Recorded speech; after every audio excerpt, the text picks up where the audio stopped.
Welcome to another comment response video. You can skip to a topic using the timestamps below. If you have any questions for a future video, you can leave them in the comments. Everything the Drug Classroom does is supported exclusively by donations. Listeners like you make TDC possible. If you want to help out, please consider supporting on Patreon. I'm loving these podcasts. Do you know of any others with similar subjects?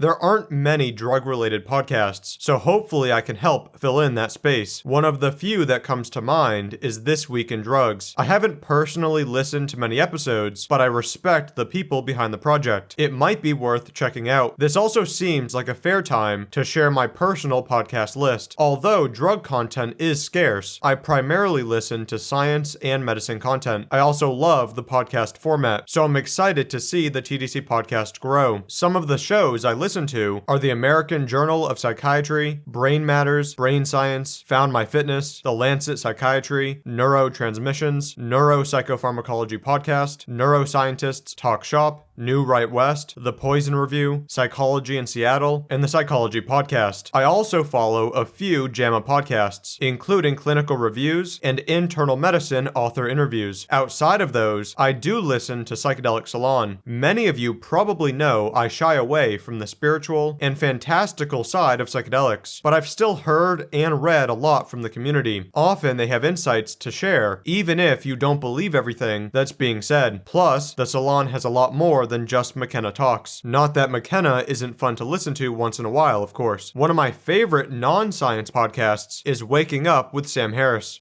DMT has been proven a spirit molecule by releasing the light within the pineal gland and making it ring.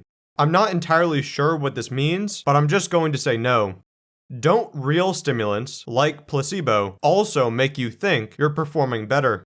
Stimulants can make you feel like your performance has improved, perhaps partly from placebo and partly from real effects. Regardless of the exact ratio of those factors, they may work together to create a feedback loop. You think stimulants will help, you then use the drugs and feel the alleged benefits. At that point, you begin to more strongly associate stimulants with improvements. Clearly, dopaminergic substances can impact motivation and other areas of cognition, and noradrenergic substances can alter wakefulness and other factors, so it makes sense real effects could exist on top of placebo.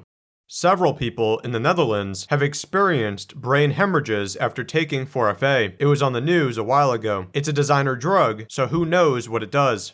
This issue has appeared in some reports, although real case reports have not always been available. I know of at least one paper where cerebral hemorrhage was seen and 4FA was analytically confirmed. We shouldn't be shocked by the results. Given we're talking about a fairly traditional stimulant, people reacted to these findings as if this was a unique concern with the substance. Obviously, as you said, it's not a well understood drug, so perhaps the risk really is higher. But I currently think the cardiovascular and cerebrovascular concerns are pretty similar to what you see with amphetamine or MDMA. This means problems can definitely show up with excessive doses, especially in those with pre-existing vulnerabilities. Yet the vast majority of people won't encounter those issues if they understand the basic harm reduction tips surrounding the drug. Ultimately, just because a research chemical is associated with a severe clinical outcome doesn't mean it's uniquely dangerous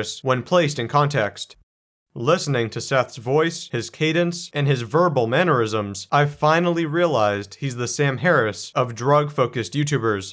I received this comment in the middle of watching a talk from Sam Harris, so I found it more amusing than usual. Anyways, I wanted to respond mainly to promote Harris. He's a philosopher and neuroscientist, but even outside of those realms, I consider him one of the best thinkers of the modern era. He unfortunately receives a lot of unfair criticism, and his work is constantly misrepresented. If you keep an open mind, I think he has a lot to offer in many areas. As for my speaking style, I recognize it's a bit boring, especially with scripted content. With the podcasts and other kinds of content, hopefully my more conversational style will come across. Even there, however, I suppose I have a different style of speaking than some people. Even though we're talking about low engagement speaking styles, I'll still take this as a compliment given my respect for Sam Harris.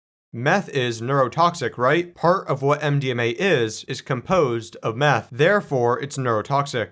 Methamphetamine appears to be neurotoxic at high doses, and MDMA might be neurotoxic as well, but the qualities of the former are not the reason the latter might be. Sure, MDMA has methamphetamine in the name, but it's a very distinct substance. Once you have a different chemical structure, you're dealing with a new set of pharmacological actions, and even though MDMA's metabolites are thought to contribute to toxicity, the implicated metabolites also don't overlap with methamphetamine. As always, I recommend checking out my MDMA neurotoxicity content. I think it sums up the current state of the research. You should definitely stick to common doses and try to control your temperature and activity level. If you follow the steps I've mentioned before, I don't think neurotoxicity from MDMA or even from methamphetamine is much of a concern.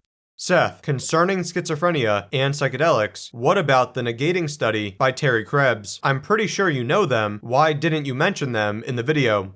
For those who don't know, a 2015 paper used a large survey of people in the US to look for correlations between psychedelic use and mental health disorders. It didn't find a statistical connection between the use of drugs like LSD and psychiatric problems. I think findings of this sort should be replicated and more variables should be considered. But even as it stands, I don't disagree with the results, and I've mentioned them before when defending psychedelics. On a population scale, emphasis on population, an epidemiological connection between psychedelic use and severe mental health disorders doesn't seem to exist. However, like any paper of this kind, individual cases of triggering psychiatric problems or exacerbating them are not ruled out. Someone with genetic and/or environmental risk factors for psychotic or mood disorders who also uses psychedelics could conceivably, based on case reports and our understanding of the effects, experience a triggering of symptoms. What research of this kind can help debunk is the idea that psychedelics notably impact the risk of mental health disorders. It doesn't appear they do on a population-wide scale, and that has major implications for public health policy. If psychedelics were more powerful in this regard, you'd expect to see a statistical signal capable of shining through at the level of a population. Since that signal didn't show up, reasonable psychedelic use doesn't seem likely to be a major issue. Yet these results aren't going to change my recommendations for individuals.